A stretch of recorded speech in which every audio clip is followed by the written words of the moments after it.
بسم اللہ الرحمن الرحیم۔ محترم ناظرین السلام علیکم۔ آج کی اس ویڈیو میں ہم آپ کو بنی اسرائیل کے ایک عابد کا واقعہ بیان کریں گے کہ کس طرح شیطان کی باتوں میں آ کر اس عابد نے کفر کا ارتکاب کیا اور جہنم کی آگ کا ایندھن بنا۔ کہتے ہیں کہ بنی اسرائیل میں ایک عابد رہا کرتا تھا۔ اس زمانے میں کوئی عابد اس کے جیسا نہ تھا۔ اس وقت میں 3 بھائی تھے اور ان کی ایک بہن بھی تھی جو ابھی تک کنواری تھی، اس کے سوا اور ان کی کوئی بہن نہ تھی۔ اتفاقاً ان تینوں بھائیوں کو کہیں لڑائی پر جانا پڑ گیا۔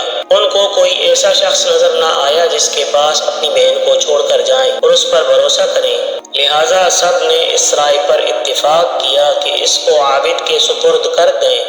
وہ عابد ان کے خیال کے موافق تمام بنی اسرائیل میں نیک اور پرہیزگار تھا۔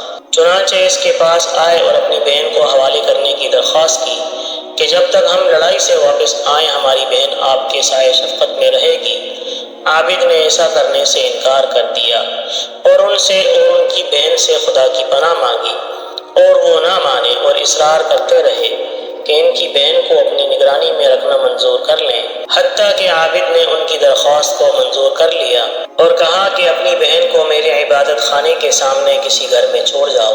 انہوں نے ایک مکان میں اس کو راہ اتارا اور چلے گئے۔ وہ لڑکی عابد کے قریب ایک مدت تک رہی۔ عابد اس کے لیے کھانا لے کر آتا اور اپنے عبادت خانے کے دروازے پر رکھ کر دروازہ بند کر لیتا اور واپس اندر چلا جاتا اور لڑکی کو آواز دیتا تھا، وہ اپنے گھر سے آ کر کھانا لے جاتی تھی۔ پھر شیطان نے عابد کو بہکانا شروع کیا۔ ابتدا میں اس کو خیر کی ترغیب دیتا رہا اور لڑکی کا دن میں عبادت خانے تک آنا اس پر گراں ظاہر کرتا رہا کہ کہیں ایسا نہ ہو کہ یہ لڑکی دن میں کھانا لینے کے لیے گھر سے نکلے اور کوئی شخص اس کو دیکھ نہ لے، اس لیے بہتر یہ ہے کہ اس کا کھانا لے کر اس کے دروازے پر رکھ آیا کر، اس پر اجر عظیم ہوگا۔ غرض یہ کہ عابد کھانا لے کر اس کے گھر جانے لگا۔ کچھ مدت بعد پھر شیطان اس کے پاس آیا اور اس کو ترغیب دی اور اس بات پر اسے ابھارا کہ اگر تو اس لڑکی سے بات چیت کیا کرے تو تیرے کلام سے مانوس ہوگی، کیونکہ اس کو تنہائی سے سخت وحشت ہوتی ہے۔ شیطان نے اس کا پیچھا نہ چھوڑا حتیٰ کہ وہ عابد اس لڑکی سے بات چیت کرنے لگا اور اپنے عبادت خانے سے اتر کر اس کے پاس آنے لگا۔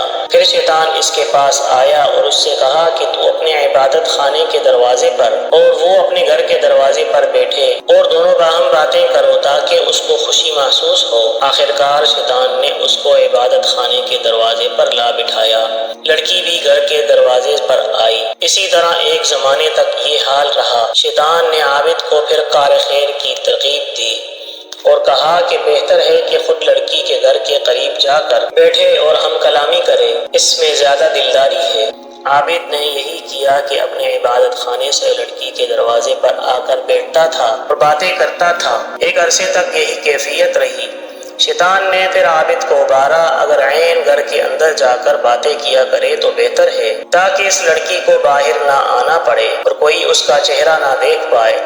غرض عابد نے شیوہ اختیار کیا کہ لڑکی کے گھر کے اندر جا کر دن بھر اس سے باتیں کیا کرتا اور رات کو اپنے عبادت خانے میں واپس چلا جاتا، یہاں تک کہ عابد نے لڑکی کے زانوں پر ہاتھ مارا اور اس کے رخسار کا بوسہ لے لیا۔ پھر روز بروز لڑکی کو اس کی نظروں میں آرائش دیتا رہا اور اس کے دل میں غلبہ کرتا رہا، حتیٰ کہ وہ اس کے اور زیادہ قریب ہو گیا اور لڑکی نے ایک لڑکا جنا۔ پھر شیطان عابد کے پاس آیا اور کہنے لگا، اب بتاؤ کہ اگر اس لڑکی کے بھائی آ گئے اور اس بچے کو دیکھا تو تم کیا کرو گے؟ میں ڈرتا ہوں کہ کہیں وہ تم کو ذلیل نہ کریں یا وہ تمہیں رسوا نہ کر دیں، تو بہتر ہے کہ تم اس بچے کو لو اور زمین میں گاڑ دو۔ یہ لڑکی ضرور اس معاملے کو اپنے بھائیوں سے چھپائے گی، اس خوف سے کہ کہیں وہ نہ جان لیں کہ تم نے اس کے ساتھ کیا حرکت کی۔ عابد نے ایسا ہی کیا اور لڑکے کو زمین میں گاڑ دیا۔ پھر شیطان نے اس سے کہا کہ کیا تمہیں اس بات پر یقین ہے کہ یہ لڑکی تمہاری اس ناشائستہ حرکت کو اپنے بھائیوں سے پوشیدہ رکھے گی؟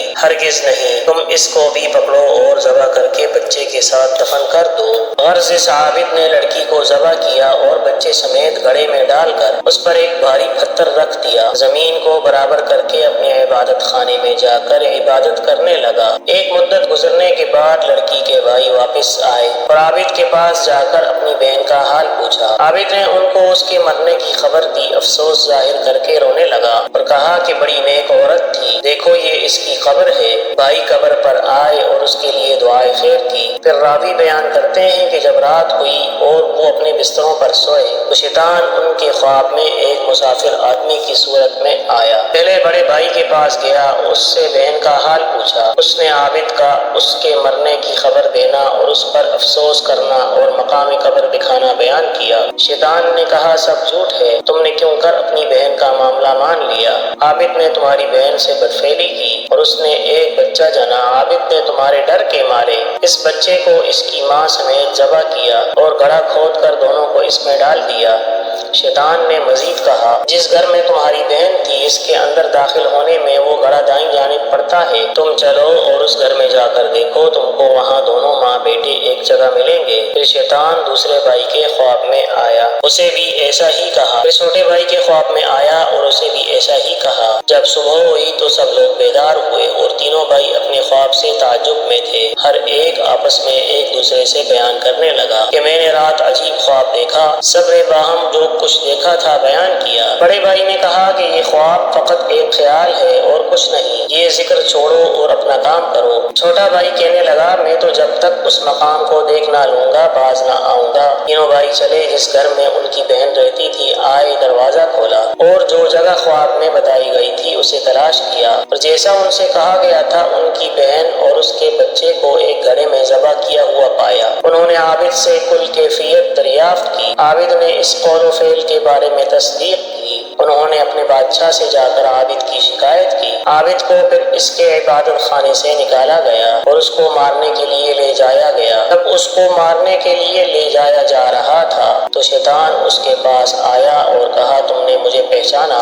میں ہی تمہارا وہ ساتھی ہوں جس نے تم کو عورت کے فتنے میں ڈال دیا، یہاں تک کہ تم نے اس کو حاملہ کر دیا اور ذبح کر ڈالا۔ اب اگر تم میرا کہنا مانو اور تم مجھ کو سجدہ کرو تو میں تمہیں ان سے نجات دلا دوں گا۔ عابد نے سجدہ کیا، خدا تعالیٰ سے کفر کیا۔ پھر جب عابد شخص نے کفر کیا تو شیطان اس کو اس کے ساتھیوں کے قبضے میں چھوڑ کر چلا گیا اور انہوں نے اس کو کیفر کردار تک پہنچا دیا۔